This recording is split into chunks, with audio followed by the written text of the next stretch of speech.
শরীফ ওসমান হাদি, সে যে লড়াইটা চালিয়ে গিয়েছে, যে মুসলিম জাতিসত্তার উপর ভিন্ন একটা সংস্কৃতি, একটা কালচারাল আগ্রাসন পরিচালনা করতেছে,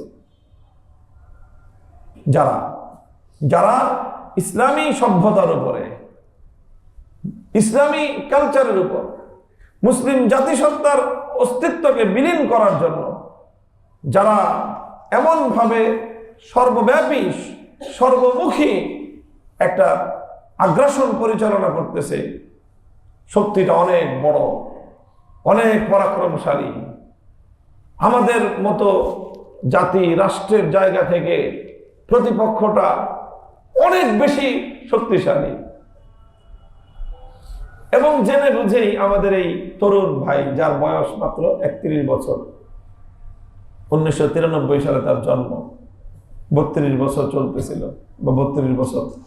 তো এই 31-32 বছরের একজন নওজওয়ান যুবক, যার মাত্র 8 মাসের বয়সী একটি সন্তান, এই বয়সের একজন মানুষ, অর্থাৎ এই বয়সের যে পিছুটানটা থাকে, অন্য কোনো বয়সে একটা মানুষের এর চেয়ে বেশি পিছুটান থাকে না। একটা মানুষের বিয়ের আগ পর্যন্ত কিন্তু তার মধ্যে এক ধরনের একটা বেপরোয়া ভাব থাকতে পারে, পিছুটান নাই, কারণ এখন তার উপরে আসলে কারো জীবন ডিপেন্ডেন্ট না বাহ্যিকভাবে। আবার একটা মানুষ যখন 45-50 বছর হয়ে যায়, সন্তান মোটামুটি বড় হয়ে গেছে, 15 বছর 20 বছর হয়ে গেছে, এখন তাদের একটা মানুষের জীবনের সবচেয়ে বেশি পিছুটান থাকে কখন? এই বয়সটাতে। বিয়ে শাদী করছে, সন্তান হয়েছে মাত্র, মানুষ চিন্তা করে যে অন্তত ওর জন্য আমার কিছুদিন বেঁচে থাকা দরকার, খুব জরুরি মনে করে মানুষ।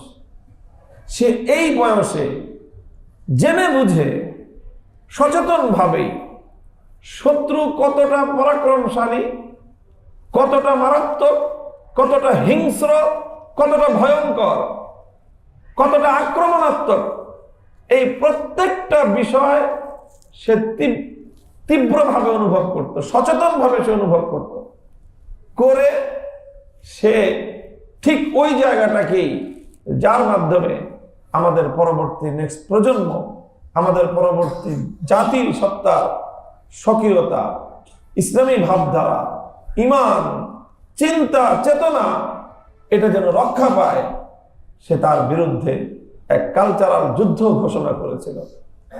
যুদ্ধ ঘোষণা করার পরে পরিণামটা কি হতে পারে, এটা এই ব্যাপারে সে অসচেতন ছিল না। সম্পূর্ণরূপে সজ্ঞানে স্বেচ্ছায় তার বিভিন্ন কথা দিয়ে দিবালোকের মতো পরিষ্কার যে তার উপরে এই ধরনের আঘাত আসতে পারে, সেই আঘাতে তার জীবনটাকে বিপন্ন করতে পারে এবং তাকে মৃত্যুর দিকে ঠেলে দিতে পারে। এই সবগুলি কথা একেবারে তার বক্তব্য থেকে, বিভিন্ন বক্তব্য থেকে এটা পরিষ্কার যে এই বিষয়ে সে একেবারে সব নিশ্চিত ছিল যে এরকম একটা ঘটনা ঘটতেই পারে, এবং সেই ঘটনার পরিণামে তার জীবন বিপন্ন হতে পারে, তাকে মৃত্যুর দিকে এই বিষয়টা ঠেলে দিতে পারে। এই সব জেনে বুঝেও সে সচেতনভাবে সেই পরাক্রমশালী শত্রুর বিরুদ্ধে শাহাদাতের মৃত্যু নিয়ে লড়াইটা চালিয়ে গিয়েছে। এই যে জায়গাটা, এটা আমি মনে করি আমাদের সকলের জন্যই বড় একটা শিক্ষণীয় বিষয়। সাহাবায়ে কেরাম করেছেন, তাদের তো আমরা মনে করি ওই যুগের মানুষ অনেক বড় ইমানদার, তারা আল্লাহর নবীর সাহাবী, আমাদের তো তাদের সাথে তুলনাই হতে পারে না। পূর্বেকার আল্লাহর পেয়ারা বান্দারা এগুলো করেছেন, আমাদের যুগে তো আমাদের পক্ষে সেটা সম্ভব না। এগুলো মনে করে আমরা আমাদের আত্মাকে প্রবঞ্চিত করি, আমরা নিজেকে নিজে ধোঁকা দেই। এখন আমাদের এই যে এই সময়ের 32 বছর বয়সী, 8 মাস বয়সী একটা সন্তানের বাবা, তার ব্যাপারে আমরা কি বলবো? যে সে অন্য গ্রহের লোক? বলবো যে সে অন্য গ্রহ থেকে আসছে, এই জন্য তার অনেক সাহস ছিল। আর আমরা যেহেতু এই দুনিয়া গ্রহের মানুষ, পৃথিবী, আমাদের এই গ্রহের মানুষের এত সাহস হয় না, এগুলো বলবো না? বলবো যে তার কোনো পিছুটান ছিল না, আমাদের তো পিছুটান আছে, এগুলো বলবো? কি বলবো বলেন? কোনো কিছু তো কজ নাই, নিজেকে প্রবঞ্চনা করব কিভাবে, নিজেকে নিজে কি বলে আমি ধোঁকা দিব। আল্লাহ পাক রব্বুল আলামিন আমাদের আশাবাদ যে শরীফ ওসমান হাদি শাহাদাতের মৃত্যুকেই বরণ করেছে। ঠিক ওইভাবে যেভাবে হযরত সাদ ইবনে মুআজ রাদিয়াল্লাহু তাআলা আনহু আল্লাহর পথে সবচেয়ে তীব্র শত্রুর মোকাবেলা করে তিনি আহত হয়ে কামনা করেছিলেন যে তীব্র শত্রুর মোকাবেলাতেই যেন আমার জীবনটা যায়, পরাক্রমশালী শত্রুর মোকাবেলাতেই যেন আমার জীবনটা যায়। ঠিক যুদ্ধের ওই সাহাবীর মতো যিনি কামনা করেছিলেন যে আল্লাহ আমার যেন সবচেয়ে পরাক্রমশালী শক্তিশালী একজন শত্রুর সাথে যেন আমার যুদ্ধ হয়, লড়াই হয়, আর ওই লড়াইয়ে যেন আমার আল্লাহ আপনার রাস্তা যেন আমার জীবনটা যায়, শহীদ মৃত্যু যেন আমার নসিব হয়।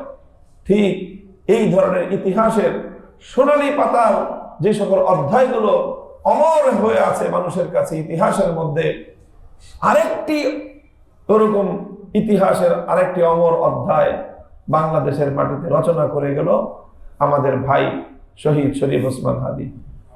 আমাদের এই প্রজন্মের উচিত, আমাদের প্রত্যেকের জন্য যেই কাজগুলি উচিত, শুধু আবেগ প্রকাশ করাটাই সর্বশেষ কথা নয়, শুধু আবেগ প্রকাশ করলাম, প্রশংসা করে দিলাম, এটাই যথেষ্ট নয়। প্রথম কথা হলো এখান থেকে নিজের শিক্ষা গ্রহণ করে নিজের মধ্যে এই সাহস এবং নিজের মধ্যে এই প্রেরণাটা, এটাকে বদ্ধমূল করা, এটাকে অর্জন করার চেষ্টা করা চাই। সাহসী মানুষ দেখে মানুষের মধ্যে সাহস সঞ্চার হয়, ভীরুতা দেখলে মানুষের মধ্যে ভীরুতা সঞ্চার হয়। আমাদের উচিত এই সাহসী ভাইকে দেখে নিজেদের মধ্যে সাহস সঞ্চার করা, এগুলো প্রথম কাজ।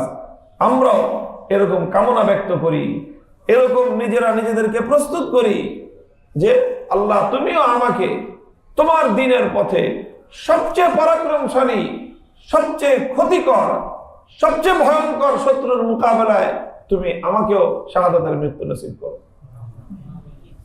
এই দোয়া আল্লাহর কাছে করা, নিজেরা নিজের মধ্যে সেই প্রেরণা ধারণ করা 1 নম্বর।